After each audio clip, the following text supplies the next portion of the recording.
The grand ballroom of Vienna's Imperial Hotel glowed with crystal chandeliers that cast a warm light over the charity gala. Men in tailored tuxedos and women in flowing gowns moved through the space like dancers in a choreographed waltz. The sweet notes of a violin quartet floated above the gentle hum of conversation and the occasional burst of laughter. In the corner, on a raised platform, stood a magnificent grand piano. Its polished black surface reflected the light like a mirror, waiting patiently for the touch of the evening's special guest. Anton Volkov was running late. His driver had taken a wrong turn, adding 20 minutes to their journey through Vienna's busy streets. Now, as he hurried through the hotel's marble lobby, he checked his watch and frowned. Being late wasn't like him. In fact, Anton prided himself on his precision both in life and in music. "Mr. Volkov, thank goodness you're here." A woman with a clipboard hurried toward him, relief washing over her face. "The guests have been asking when you'll perform." Anton gave her his practice smile, the one that had graced magazine covers and concert programs around the world. "My apologies for the delay. Traffic was terrible." He handed his coat to a waiting attendant and straightened his bow tie. "I'll need 10 minutes to prepare." "Not a minute less," the woman nodded quickly. "Of course, whatever you need." At 42, Anton had spent more than 3 decades at the piano. The son of a Russian piano teacher and a Polish violinist, he had given his first recital at the age of 7. By 16, he was performing with major orchestras. Now, he was widely regarded as one of the finest pianists of his generation, particularly celebrated for his interpretations of romantic composers. As he made his way toward the ballroom, people turned to look. Anton was used to the attention.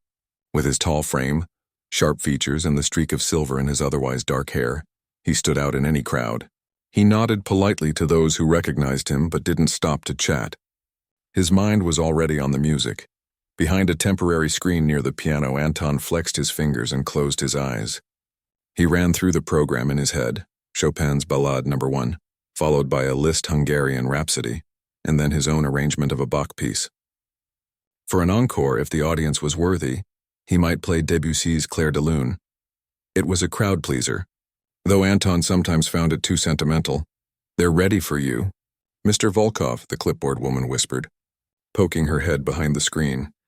Anton opened his eyes and nodded. He took a deep breath and stepped out.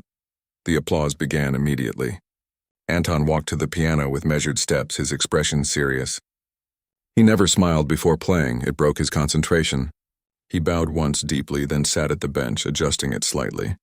The room fell silent. For a moment, he let his hands hover above the keys, feeling the energy build. Then he began. The opening notes of the Chopin Ballade filled the room, soft and questioning at first, then building in intensity. Anton's hands moved with a fluid grace that belied the technical difficulty of the piece.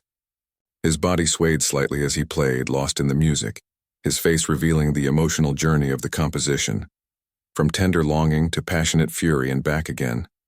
The audience was spellbound. Even the servers had stopped to listen, trays of champagne temporarily forgotten in their hands. Anton was in his element, his fingers finding every note with perfect precision, every dynamic shift executed with masterful control. When the final chord of the Bach arrangement faded away, there was a moment of complete silence.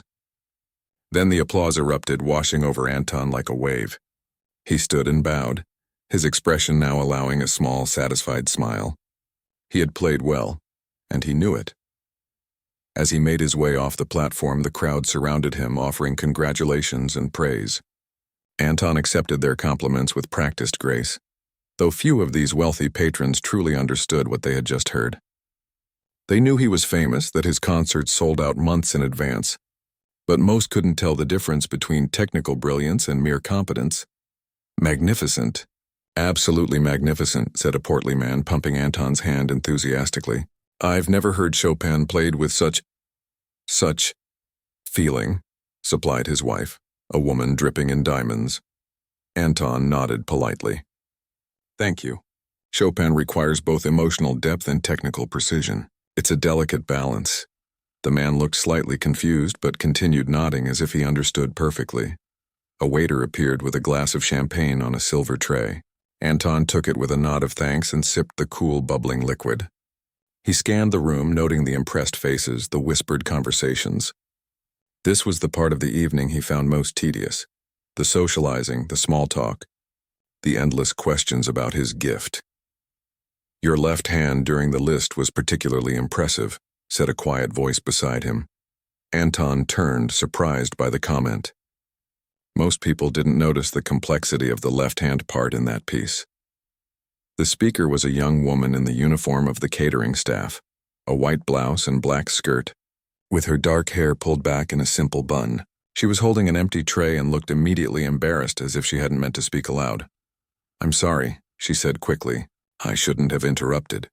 Anton studied her with curiosity. "No, please. You were saying about the left hand?" The woman hesitated, then continued. "The way you maintained the rhythm in the left hand while the right was doing all those runs and leaps. It was like listening to two different instruments playing together perfectly." Anton raised an eyebrow, genuinely intrigued. This server had just made a more insightful comment about his playing than most music critics managed in their lengthy reviews. "You know something about piano?" he asked. "A little," she replied with a small shrug. "I used to play." Before Anton could ask more, the clipboard woman appeared at his elbow. "Mr. Volkov, the director of the foundation, would like to thank you personally." "He's just over here." Anton nodded but glanced back at the server. "What's your name?" "Elena," she replied.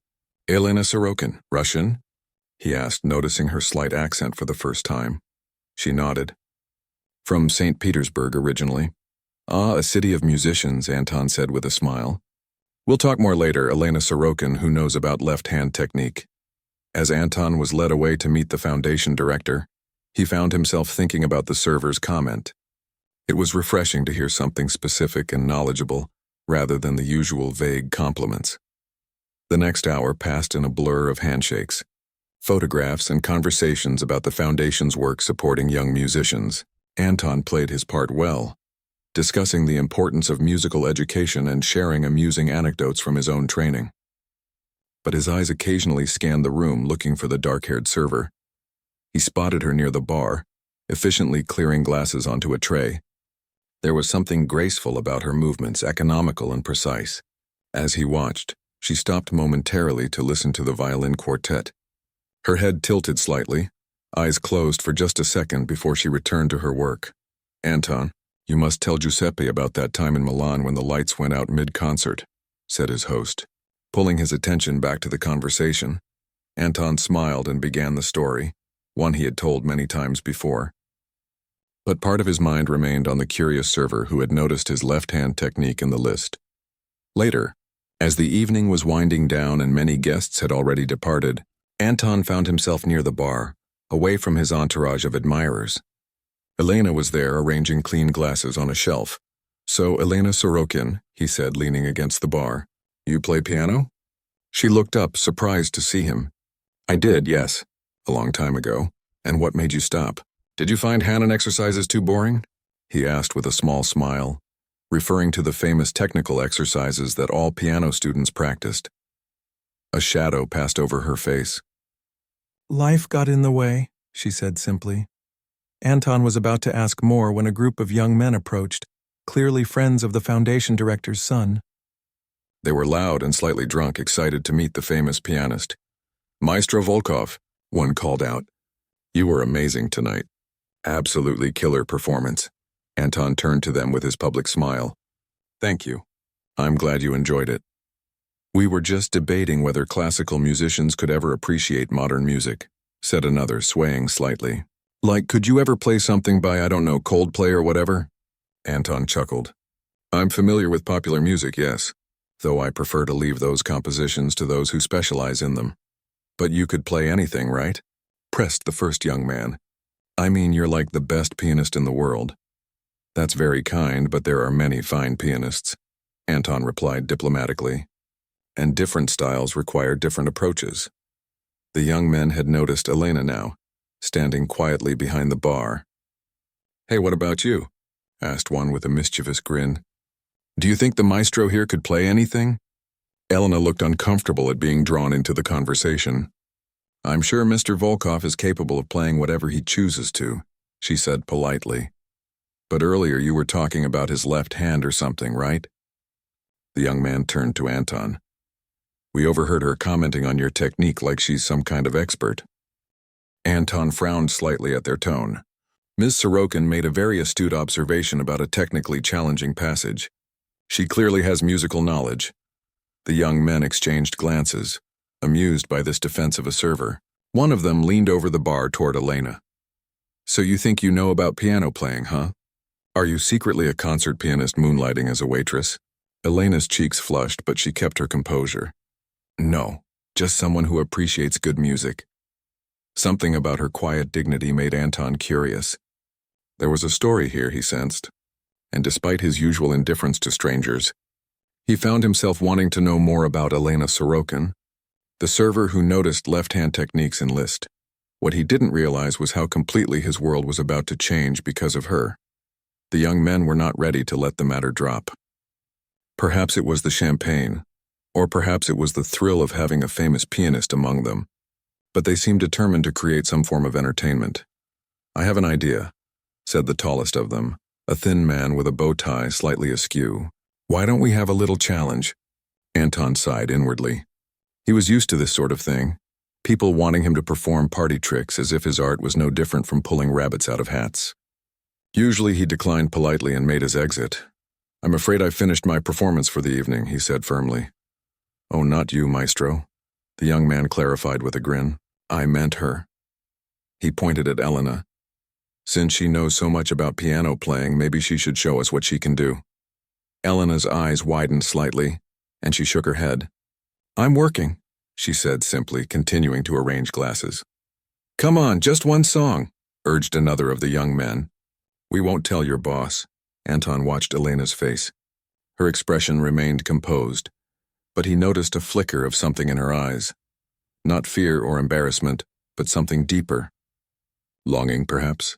Gentlemen, I don't think, Anton began, but was interrupted by the arrival of the foundation director, a silver-haired man named Thomas Wilson. What's all this? Wilson asked jovially. Are we having an after-party? The young men quickly explained their idea, embellishing it to make it sound more exciting. The server lady says she can play piano, and we thought it would be fun to hear her after listening to a master. Wilson looked at Elena with good-natured curiosity. Do you play, my dear? Elena hesitated. I used to, sir. But it's been many years and I couldn't possibly— Nonsense, Wilson exclaimed. Music is for everyone, not just the professionals. Anton, you wouldn't mind, would you? Let's have a bit of fun. Anton studied Elena's face, trying to read her true feelings. It should be Ms. Sorokin's choice, he said carefully. More guests had drifted over, drawn by the commotion. What had been a private conversation was now becoming a spectacle. Anton felt a twinge of annoyance. This was exactly the kind of shallow entertainment he despised, putting someone on the spot for others' amusement. I really should get back to work, Elena said, looking around for the catering manager. Oh, I'll clear it with Paolo, Wilson assured her. He's an old friend. Come now, don't be shy. Just one piece. The crowd was growing, people whispering and nudging each other. Anton could see Elena becoming increasingly uncomfortable with the attention. Perhaps another time would be better, Anton suggested, trying to provide her an escape.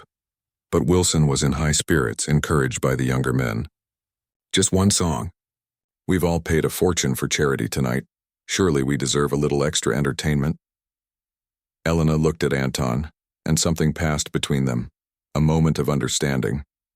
She was trapped in this situation and they both knew it. Refusing now would seem ungracious, even rude to her employers. Very well, she said quietly. One piece. The crowd clapped enthusiastically and Wilson beamed as if he had personally arranged a magnificent surprise for his guests. Wonderful. Back to the ballroom, everyone. As the guests moved toward the main room, Anton touched Elena's arm lightly.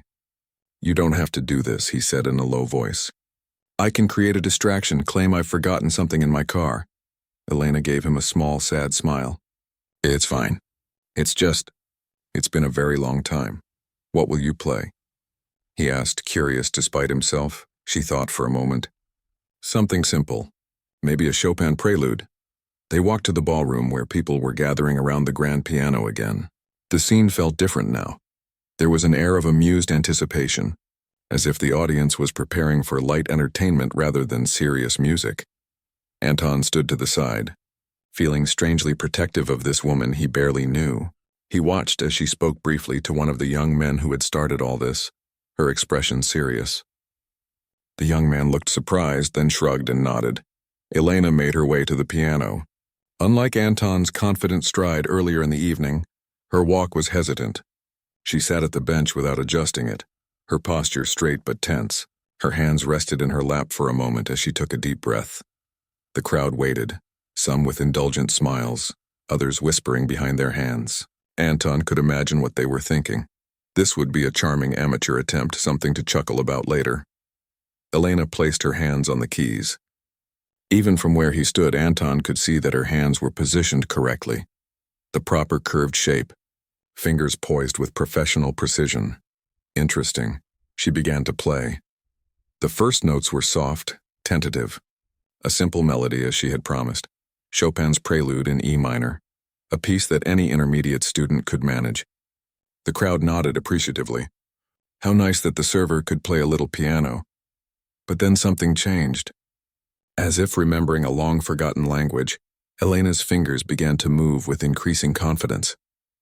The simple prelude ended, and without pausing, she transitioned into something else entirely. The opening notes of Rachmaninoff's Piano Concerto No. 3. Anton's breath caught. Rach 3, as musicians called it, was notoriously difficult, one of the most technically demanding pieces in the piano repertoire. Concert pianists spent months preparing it, and Elena was playing it from memory. The crowd's murmurs faded as they realized something extraordinary was happening.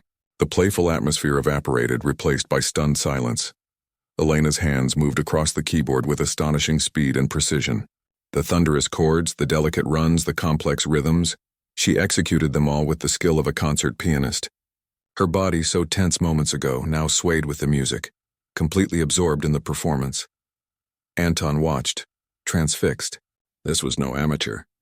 This was a trained musician of the highest caliber. But how? Why was she serving drinks at a charity gala instead of performing on stages around the world? The young men who had goaded her stood with their mouths open. Wilson, the foundation director, had gone completely still, his eyes wide with disbelief. As Elena reached the climax of the first movement, her fingers flying across the keys in a blur, Anton found himself moving closer to the piano. He wanted to see her face, to understand who this woman really was. When he reached the side of the piano, he could see her expression clearly. There were tears streaming down her cheeks, but her eyes were closed, her face transformed by a look of pure joy. This was someone who had found her way home after a long absence. The movement came to its powerful conclusion, and Elena's hands finally stilled on the keys. For a moment there was complete silence in the room. Everyone seemed frozen, as if waking from a shared dream. Then the applause began, hesitant at first, then building to a roar. People were standing, clapping wildly, their faces showing amazement, confusion, delight. Elena opened her eyes, looking almost surprised to find herself surrounded by people. She quickly wiped her tears away with the back of her hand and stood, giving a small, awkward bow. Anton was the first to reach her. "Who are you?" he asked quietly so only she could hear. Before she could answer, they were surrounded. Wilson was pumping her hand, asking questions rapid fire. The young men who had challenged her were apologizing profusely. Guests were pressing forward, wanting to congratulate her, to touch a piece of this unexpected magic. "Please," Elena said, her voice barely audible above the commotion. "I need to get back to work." "Work? Don't be ridiculous," Wilson exclaimed. "You're an artist. A hidden treasure. Where did you study? Why haven't we heard of you before?" Elena looked overwhelmed, her eyes darting around as if seeking an escape. Anton recognized the panic of someone unused to this kind of attention. He had seen it in young prodigies thrust suddenly into the spotlight. "Ladies and gentlemen," he said, his authoritative voice cutting through the noise, "I think we should give Ms. Sorokin some space." The crowd reluctantly backed away. Elena gave Anton a grateful look. "Perhaps you two should talk," Wilson suggested, a shrewd gleam in his eye. Artist to artist. "Anton, I'm sure you have questions for our surprising discoverer of the evening." Anton nodded. "Indeed I do." He turned to Elena. Would you join me for a cup of tea? There's a small sitting room off the lobby where we could speak privately. Elena hesitated, then nodded. I'll need to check with my supervisor. I'll handle that, Wilson assured her. This is too important to worry about clearing tables. As they made their way out of the ballroom, Anton could feel the eyes of the crowd following them. Whispers rippled through the room. Who was this mysterious woman who cleaned tables but played like a virtuoso? Anton was wondering the same thing. In his 35 years in the music world, he had never been so completely surprised. This woman had technique that took decades to develop, musical understanding that couldn't be faked. In the quiet sitting room with its plush chairs and low lighting, they sat across from each other. A waiter, one of Elena's colleagues who kept glancing at her with newfound respect, brought them tea and quietly withdrew. For a moment they sat in silence. Elena's hands trembled slightly as she lifted her teacup. So, Anton said finally, Rachmaninoff's Third Concerto. Not exactly a simple Chopin prelude. Elena's lips curved in a small smile. I thought about playing the prelude, but then I thought, if this is my only chance to play on a concert grand piano again, why not play something I love? Again? Anton asked. So you used to perform? Elena took a deep breath, her eyes meeting his directly for the first time. It's a long story, she said. Anton leaned back in his chair. I have all night, he replied. And I have a feeling it's a story worth hearing. Elena wrapped her hands around the warm teacup, drawing comfort from its heat. The evening had taken such an unexpected turn. Just hours ago she had been anonymous, invisible, just another server moving quietly through a crowd of wealthy patrons. Now she sat across from one of the world's most famous pianists, who was looking at her with undisguised curiosity. I was born in St. Petersburg, she began. My mother played violin in the Mariinsky Theater Orchestra. My father was a piano tuner, not a musician himself, but a man who understood the soul of the instrument. Anton nodded, encouraging her to continue. We lived in a small apartment near the theater. It wasn't much, but we had an upright piano that my father had rescued and restored. That piano was the center of our home. A soft smile played on her lips at the memory. I started playing when I was 4. By 6, I was performing little recitals for my parents' friends. You were a prodigy, Anton said. It wasn't a question. Elena shrugged. That word was used, yes. By the time I was 9, I was accepted to the special music school at the St. Petersburg Conservatory. My childhood became practice rooms and theory classes, competitions and recitals. She paused to sip her tea. I loved it, though. The discipline, the challenge, the feeling when a difficult piece finally came together under my fingers. I know that feeling well, Anton said quietly. At 16, I won the junior Tchaikovsky competition. There were offers from conservatories in Moscow, London, New York. Her voice trailed off, and her gaze drifted to the window, where the lights of Vienna twinkled in the darkness. Anton waited, sensing they were approaching the turn in her story. Then my mother got sick. Elena continued, her voice steadier now, as if she had told this part many times before, at least to herself. Cancer, it happened so quickly. Within 6 months she was gone. I'm sorry, Anton said simply. My father, he didn't handle it well. He stopped working, started drinking. The medical bills had already strained our finances. Soon there was no money for rent, for food, certainly not for music school. She set her teacup down with a small clink. I was 17. I left school to work, to keep us afloat. First at a cafe, then a grocery store, finally a cleaning service. Whatever paid the bills, Anton frowned. But your talent, surely your teachers, the conservatory. Someone could have helped. They tried, Elena acknowledged. My piano professor arranged a scholarship. A benefactor offered to pay for lessons. But it wasn't just about the money for tuition. It was about survival. My father needed care, our apartment needed rent. And practicing 6 hours a day doesn't leave much time for earning a living. She straightened in her chair, a hint of pride in her posture. I chose my family. It wasn't really a choice at all. Anton nodded slowly. He came from a musical family that had supported his talent, sacrificed for it. He tried to imagine making the choice Elena had faced, music or family, and couldn't. What happened to your father? He asked gently. He died 3 years later. Liver failure. Her voice was matter of fact, but Anton could see the old pain in her eyes. By then I was working in a hotel in Moscow. I'd moved up from cleaning rooms to the front desk. After he passed, I thought about going back to music, but she spread her hands in a helpless gesture. It seemed too late. I was 20 with no formal education beyond music school, no money, no connections anymore. So you never played again? Anton asked, finding this the hardest part to believe. Talent like hers wasn't something one simply walked away from. A small, secret smile appeared on Elena's face. I never said that. Anton raised an eyebrow, intrigued. I've played nearly every day for the past 15 years, she explained.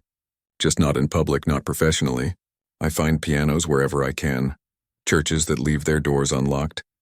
Music schools where I befriend the janitors. Hotels where I work when the ballrooms are empty. Like a musical ghost, Anton mused. Playing when no one's watching. Elena nodded. Exactly. In some ways it's been pure. I play only for myself, for the love of it. No audiences to please, no critics to impress, no competitions to win. But tonight, Anton prompted, you played at a level that takes constant practice, professional level work. I practice whenever I can. Sometimes just an hour, sometimes 5 or 6 if I'm lucky. I've worked at a music school for the past 3 years, cleaning in the evenings. The director knows about my background and lets me use the practice rooms after hours. And the Rachmaninoff, that's not a piece one casually keeps in their fingers. Elena's eyes lit up. I've been working on it for nearly 2 years. It's been my project, my secret challenge to myself. I've never had the chance to play it with an orchestra, of course, but I've memorized both the solo part and the orchestral reduction. Anton shook his head in amazement. Most professional pianists would consider that piece a major undertaking, requiring months of dedicated practice with coaches, rehearsals. And you learned it? What, in your spare time? She nodded, a bit embarrassed by his astonishment. I had a recording of Vladimir Ashkenazy playing it. I wore out the CD from listening so many times. They fell silent for a moment. Anton studied Elena's hands resting on the table. Strong, graceful hands with long fingers. Pianist's hands. Hands that had cleaned hotel rooms and served drinks but had never stopped making music. May I ask why you're in Vienna? He asked finally. It's a long way from St. Petersburg. Work, she said simply. I follow the jobs. I've been in Vienna for about 8 months. The catering company hires for events like this one, and I pick up shifts at hotels when I can. The pay is better here than in many places I've been. And no one knows? About your playing? A few people. My roommate has heard me practicing on a small keyboard I have. The music school director, as I mentioned. But mostly no. It hasn't seemed relevant to my daily life. Anton leaned forward. Until tonight. Elena looked down at her hands. Yes, until tonight. She looked up at him with a trace of alarm. This won't cause problems for me, will it? With the catering company? Anton smiled reassuringly. I doubt it. If anything, Wilson seemed ready to adopt you as the Foundation's new pet project. I don't want to be anyone's project, Elena said quickly, an edge in her voice. Of course not, Anton agreed, surprised by her vehemence. But you must have thought about returning to music professionally. With your talent, I've thought about it, she interrupted. Many times. But the classical music world is small with long memories. I disappeared from competitions, from the conservatory. No degree, no recent performances, no references. And now I'm 32. Ancient for someone starting a performance career. That's not entirely true, Anton argued. Look at Christian Zimmermann. He was already established, of course, but he stopped performing publicly for years to rethink his approach to certain repertoire. And there are others who came to performance careers later in life. Elena gave him a skeptical look. How many of them were cleaning hotel rooms in between? Anton conceded the point with a small nod. It would be unusual, yes, but after what I heard tonight, I believe you could do it, if you wanted to. Wanting isn't always enough, Elena said softly. A knock at the door interrupted them. It was Wilson, the Foundation director, his face flushed with excitement. Sorry to intrude, he said, not looking sorry at all. But Elena, my dear, everyone is asking about you. The guests are absolutely buzzing. And I've just been speaking with Henrik Waldmann, from the Vienna Philharmonic. He was here tonight, heard you're playing, and is quite interested in meeting you. Elena looked panicked. Oh, I couldn't possibly. Nonsense. Wilson beamed. This is networking, my dear girl. The lifeblood of the arts. And Anton, you must introduce her around. Your endorsement would mean everything. Anton glanced at Elena, seeing her discomfort. Perhaps another time, Thomas. Ms. Sorokin has had quite an evening already. Wilson looked disappointed but nodded. Of course. But Elena, do take my card. The foundation is always looking to support exceptional talent, especially those with unusual circumstances. He placed a business card on the table and backed toward the door. Don't disappear on us, young lady. Vienna has just discovered a hidden treasure, and we're not letting you slip away again. With that, he was gone, leaving a heavy silence behind him. Elena stared at the card as if it might bite her.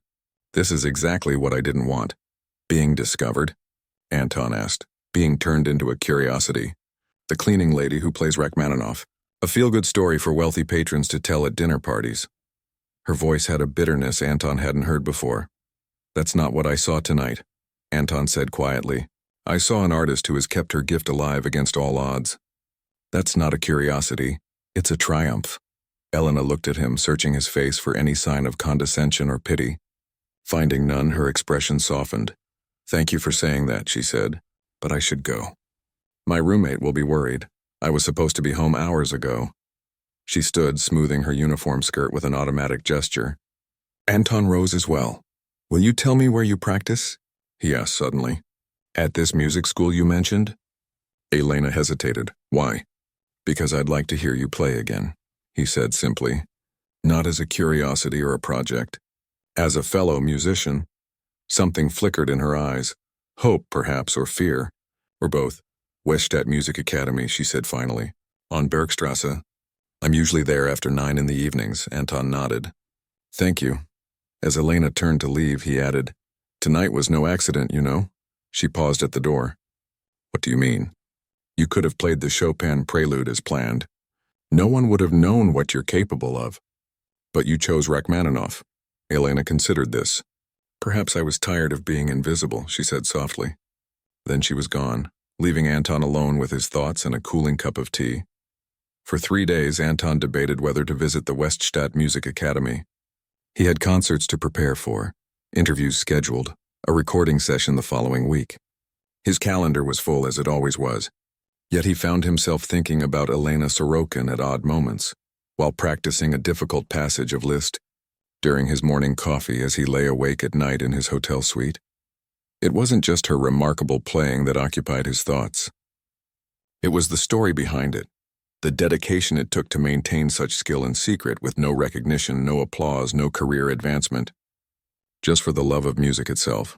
On the 4th evening, he canceled a dinner with his agent and took a taxi to Bergstrasse. The Weststadt Music Academy was housed in an old building with high ceilings and worn wooden floors that creaked with every step. At this hour, the hallways were quiet, most of the students and teachers long gone. A single light burned at the reception desk, where an elderly security guard dozed in his chair. Anton cleared his throat. The guard startled awake, adjusting his glasses. We're closed for the evening, he said automatically, then did a double take as he recognized Anton. Mr. Volkov. What an honor. Are you here for tomorrow's master class? I thought that was in the morning. No, I'm looking for someone who practices here in the evenings. Elena Sorokin? The guard's face brightened with recognition. Ah, Elena. Lovely girl. Yes, she's here in practice room 12 at the end of the hall. He leaned forward conspiratorially. She's very good, you know. Better than some of the teachers, if you ask me, though I'm no expert. Anton thanked him and made his way down the dimly lit hallway. As he approached room 12, he heard the sound of a piano, not Rachmaninoff this time, but Bach. The Goldberg variations played with a clarity and precision that made the ancient music sound fresh, alive. He stood outside the door listening. Most pianists approached Bach with either too much romanticism or too much academic stiffness. Elena had found the perfect balance, rhythmic integrity with just enough expressive freedom. It was like hearing the music breathe. The variation ended and there was a pause. Anton knocked gently on the door. Come in, Elena called. She was seated at an old upright piano, not the gleaming grand she had played at the gala. Her hair was loose around her shoulders and she wore simple clothes, jeans and a sweater. She looked younger, more relaxed than she had in her server's uniform. Her eyes widened when she saw him. You came, she said, sounding genuinely surprised. I said I would, Anton replied, closing the door behind him. I hope I'm not interrupting. Not at all. I was just... She gestured to the piano. Bach, The Goldberg variations. You play them beautifully. A flush of pleasure colored her cheeks at the compliment. Thank you. They're like an old friend to me. I return to them whenever I'm feeling unsettled. Anton nodded in understanding. Many pianists had pieces they used as touchstones, musical anchors in times of stress or uncertainty. And are you? Unsettled? He asked, moving further into the room. She gave a small, rueful laugh. Wouldn't you be? 3 days ago, I was just another server. Now I've had calls from Wilson, from the director of the Vienna Philharmonic, even from my old piano professor in St. Petersburg who somehow heard about what happened. Word travels fast in the music world, Anton acknowledged, especially when something unusual happens. I'm not sure how to handle it, she admitted. Part of me wants to change my phone number and disappear. And the other part? Elena's fingers drifted over the keys, not pressing them, just feeling their smooth surfaces. The other part remembers what it felt like to play on that beautiful piano, with people actually listening. It was intoxicating. Anton pulled over a chair from the corner and sat down. It always is. That connection with an audience, there's nothing else like it. I've missed it, she said softly. More than I realized. They sat in companionable silence for a moment, the admission hanging in the air between them. Have you thought about what you want to do? Anton finally asked. Elena sighed. I've barely slept thinking about it. Wilson offered to arrange a private audition with the Vienna Philharmonic. The director of this school offered me a teaching position. He said it would give me time to practice, to build a repertoire for recitals. Both good options, Anton observed. But terrifying, she added. What if I fail? What if that night was a fluke? Just adrenaline and the surprise of playing a good instrument again. What if I'm not really good enough anymore? Anton leaned forward. Elena, I've heard thousands of pianists in my career. What you did with the Rachmaninoff wasn't a fluke. And I just heard your Bach, on an upright that's seen better days, no less. You have something rare. She looked away, uncomfortable with the praise. Even so, starting a performance career at my age with my background, it seems impossible. It will be difficult, Anton agreed, not sugarcoating the truth. The classical music world can be rigid, traditional, but it also respects talent, real talent. And you have that in abundance. It's not just about talent, Elena argued. It's connections, education, experience, the right teachers, the right competitions. All of which can be acquired, Anton interrupted. What can't be taught is the spark you have. The way you made that Rachmaninoff sound. Like you were discovering it for the first time, like every note mattered. Elena's eyes met his, searching for any sign of insincerity. Finding none, she asked, Why are you here, Anton? Really? He considered the question carefully. Why had he come?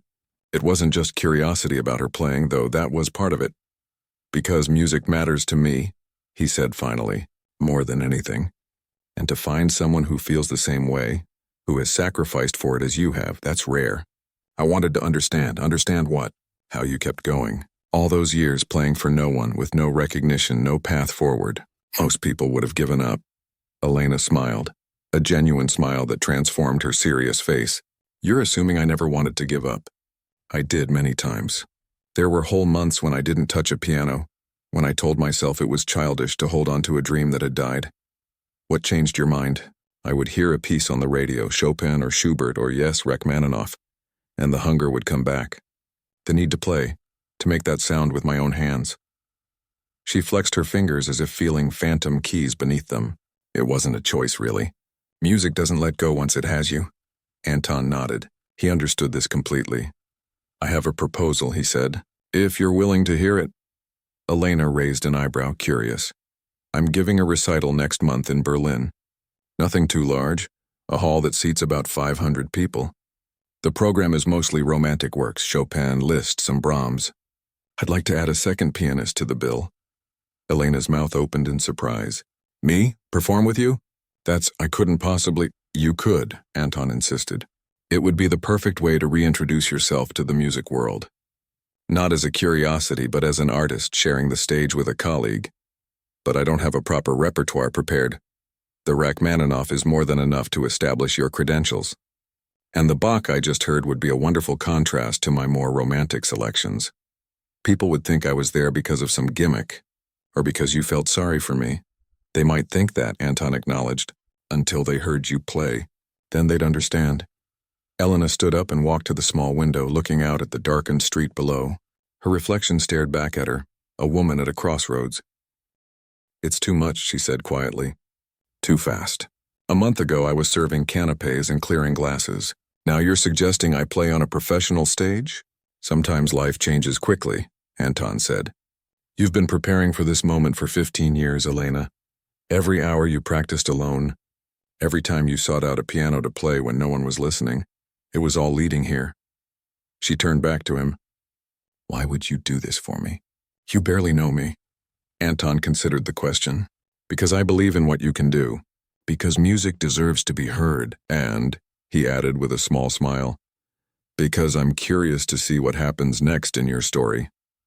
A laugh escaped her, breaking the tension.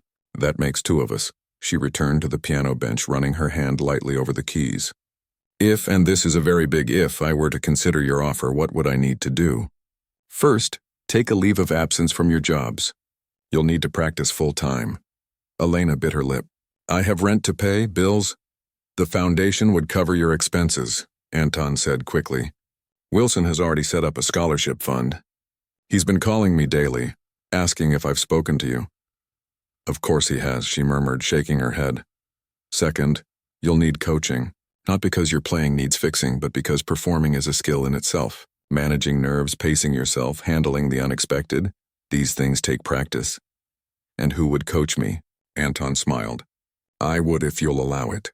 And I know several excellent teachers in Vienna who would be honored to work with you." Elena fell silent, absorbing his words. Her fingers absently played a soft chord progression, a habit Anton recognized from his own moments of deep thought. "It sounds like a fairy tale," she said finally. "Too good to be true." "It won't be easy," Anton cautioned.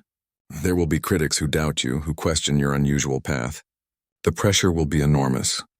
"I'm used to pressure," Elena said with unexpected firmness. "Playing Chopin while your father drinks himself to death in the next room, that's pressure. Working 3 jobs to keep a roof over your head, that's pressure.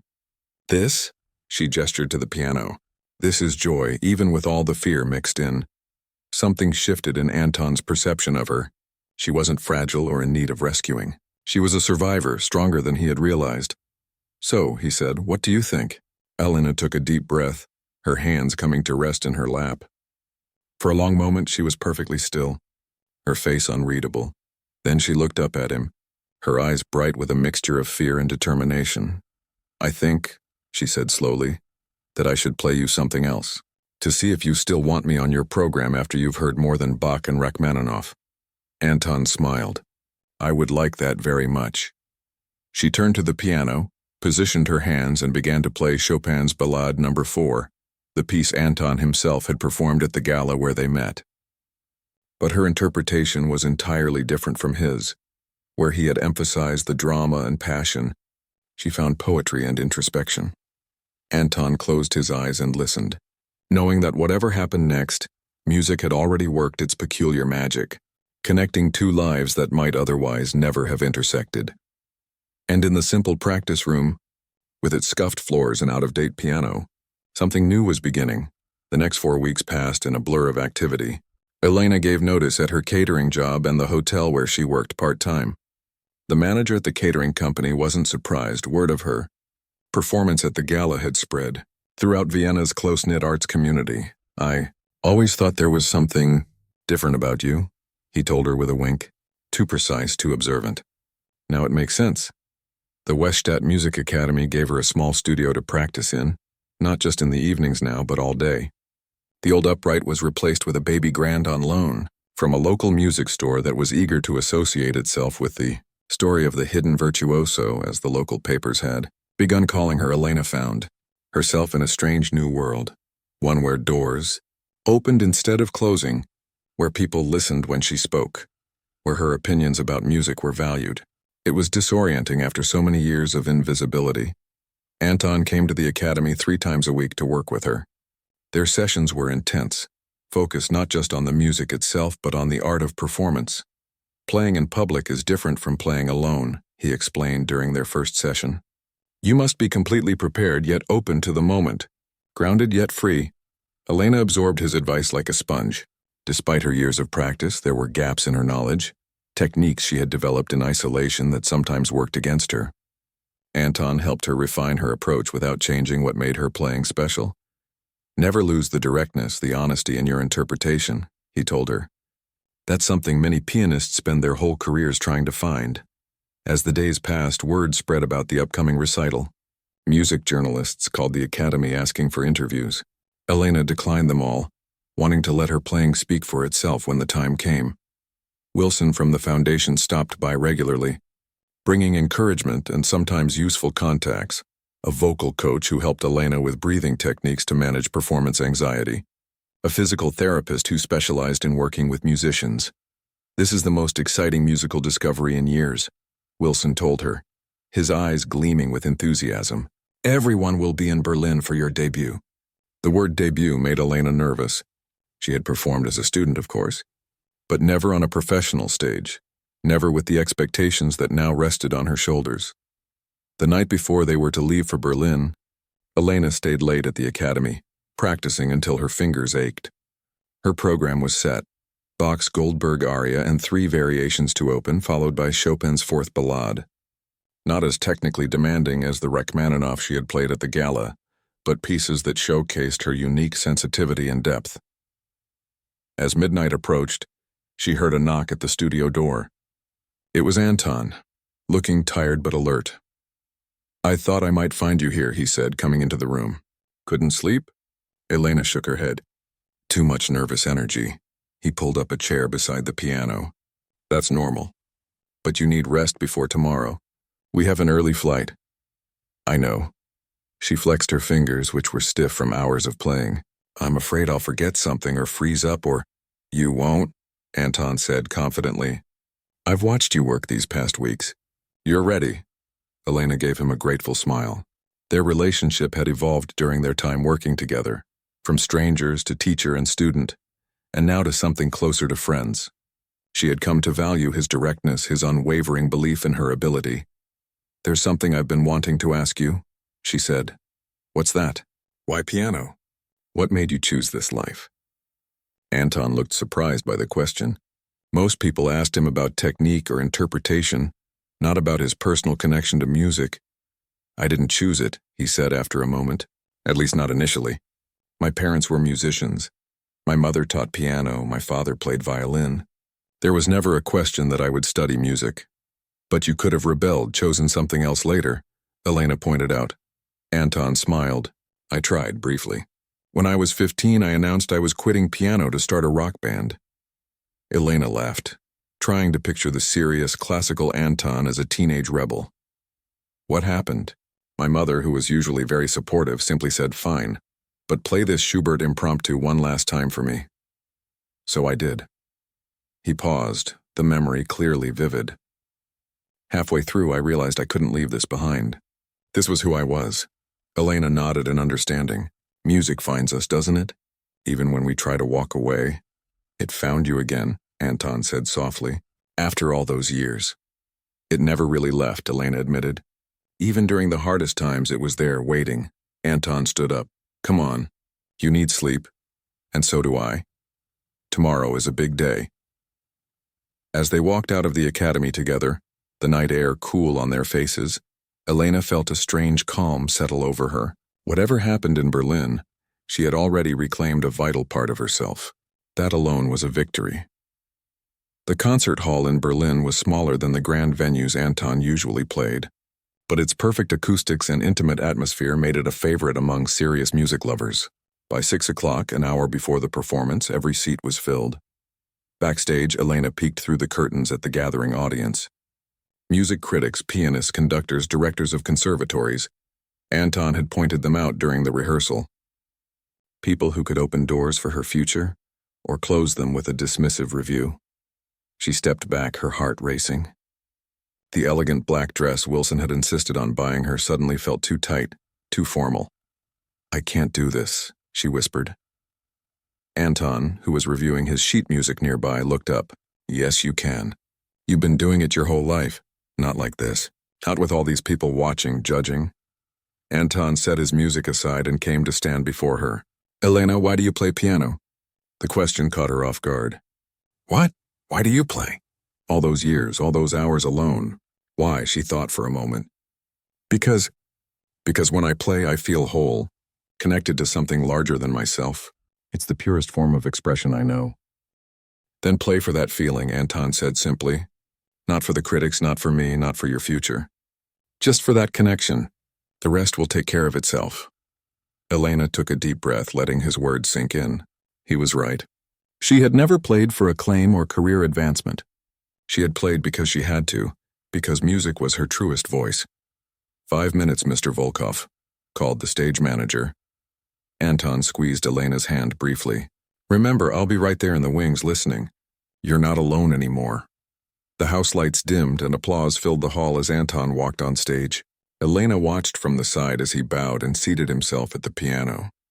His program began with Liszt, thunderous, virtuosic pieces that showcased his technical brilliance and passionate style. The audience responded with enthusiasm, exactly as expected for a pianist of his caliber. After intermission, it would be her turn. The 15-minute break passed in a blur. Elena was vaguely aware of people moving around her, of Anton returning backstage, flushed with success, of the stage manager checking her microphone for the brief introduction Anton would give. Then Anton was back on stage, speaking to the audience. For the second half of our program, I have the great pleasure of introducing a pianist of extraordinary talent and unique journey. Please welcome Elena Sorokin. Heart-pounding, Elena walked onto the stage. The lights were brighter than she expected, making it difficult to see individual faces in the audience. She made her way to the piano, a magnificent Steinway, and adjusted the bench. Looking up, she caught Anton's eye as he moved to the side of the stage. He gave her a small nod, and in that gesture was all the encouragement she needed. Elena placed her hands on the keys and began the simple, profound opening notes of Bach's Goldberg aria. The melody flowed from her fingers with a clarity that silenced every whisper in the hall. This was the music that had sustained her through years of struggle and loss, of dreams deferred but never abandoned. As she moved through her program, Elena forgot about the audience, the critics, the pressure. There was only the music, its patterns and emotions, its questions and answers. Her body remembered every hour of practice, every moment of connection with these beloved pieces. Her mind was clear, focused only on the journey of each composition. When the final notes of the Chopin ballade faded into silence, Elena sat perfectly still, reluctant to break the spell. For a moment, there was no sound at all. Then the applause began, tentative at first, then building to a roar. Elena stood and bowed, her legs shaky, her heart full. The audience was on its feet, their faces showing not just approval but something deeper, the recognition of genuine artistry. As the applause continued, Anton walked back on stage, beaming with pride. He gestured for Elena to take another bow, then seated himself at the piano. Elena was confused. This wasn't part of the program until he began to play the opening of Rachmaninoff's Piano Concerto No. 3, nodded toward the second piano that had been brought on stage during intermission, an invitation. Elena moved to the other instrument, understanding his intention. Together, they would perform the piece that had changed her life, Anton playing the orchestral reduction, Elena taking the solo part. As they played, a perfect musical conversation unfolding between them, Elena felt the years of separation from her calling fall away completely. She was where she belonged, doing what she was born to do. In the audience, Wilson wept openly. Next to him sat Elena's old piano professor from St. Petersburg, who had flown in secretly for the performance. Nearby, the director of the Vienna Philharmonic made notes in his program, already planning a proper concerto engagement for the following season. But Elena noticed none of this. She was entirely present in the music, in the moment that marked not an ending but a beginning. Later, as they took their final bows together amid thunderous applause, Anton whispered to her, "How does it feel?" Elena looked out at the audience, strangers who had become witnesses to her return, to her reclamation of her gift. "It feels like coming home," she said, and it was. After 15 years of silence, the hidden virtuoso had found her voice again. The journey ahead would have its challenges. There was much lost time to make up for, many expectations to navigate. But Elena knew now that some dreams don't die. They simply wait patiently for the right moment to be reborn.